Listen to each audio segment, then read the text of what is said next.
ये आरएसएस का दफ्तर है जो कि 5 साल पहले बना था।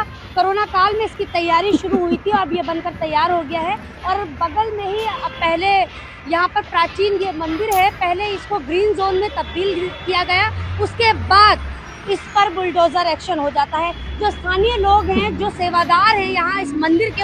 हा वरचा व्हिडिओ बघत आहेत का मित्रांनो? हा आरएसएसच्या ऑफिसच्या समोर ही जे प्रकरण चालू आहे त्यासाठी आहे. म्हणजे कशासाठी चालू आहे? तिथलं मंदिर हटवलं जात आहे आणि कशासाठी? तर आरएसएसचं तिथं ऑफिस आहे आणि त्या लोकांना तिथं पार्किंग करायला जागा नाहीये.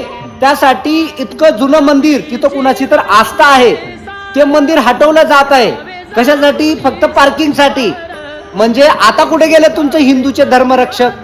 आता का देवदेश आठवत नाहीये का? फक्त राम मंदिरच आठवतो, बाकी इतर राज्यामधले रस्त्यावरचे मंदिर आता आठवत नाहीयेत.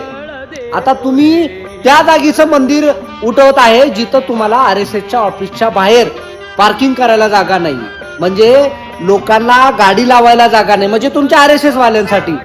त्यासाठी तुम्ही तिथली इतकी जुनी रूढी परंपरा, म्हणजे जे मंदिर आहे, म्हणजे आदित्यनाथला पण ते माहिती आहे ते मंदिर कोणाचं आहे, म्हणजे तिथं पार्किंग साठी तुम्ही ते मंदिर हटवत आहे.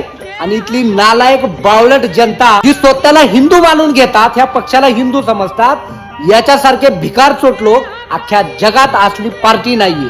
म्हणजे स्वतःच्या गाडीला पार्किंग भेटावी यासाठी इतकं जुनं पुराणं मंदिर हटवत आहे. आणि आमचे लालायक बीजेपी की जय, मोदी की जय, अमित शाह की जय, आदित्यनाथ की जय, याच्यातच जिंदगी जाणार तुमची.